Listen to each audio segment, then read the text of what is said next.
তো আজ তো আজকে কিছু সবজি কেটে নিচ্ছিলাম। আর আমাদের কালকেও সবজি রান্না করলেও হয়। তো কালকে আবার সবজি নতুন করে কাটবো। আমি একদম কুমড়ো কাটতে পারি না। মা বলছে যে তুই পারবি না, এইভাবে আমাকে শিখিয়ে দিচ্ছে যে এইভাবে এইভাবে কর, কুমড়োটা ঠিক সরু সরু করে কাট। কিন্তু সত্যি কথা বলতে আমি একদম কুমড়ো কাটতে পারি না। কারণ ওইটা ঠিক আমার দ্বারা যেটা হতে পারে না।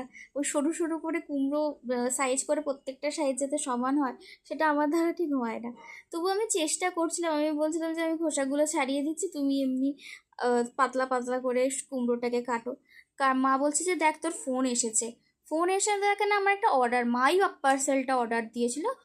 আমি পার্সেলটা এনে যখন দেখছিলাম, মা একটা বেডশিট অর্ডার দিয়েছে, সেটা আবার মিশো থেকে। তো আমাকে বলেও না যেটা আমি অর্ডার দিয়েছি। বললো যখন ডেলিভারি হলো, বললো তুই যা নিয়ে চলে আয়। তো আজকের জন্য টাটা, দেখা হচ্ছে একটা নেক্সট ভিডিওতে।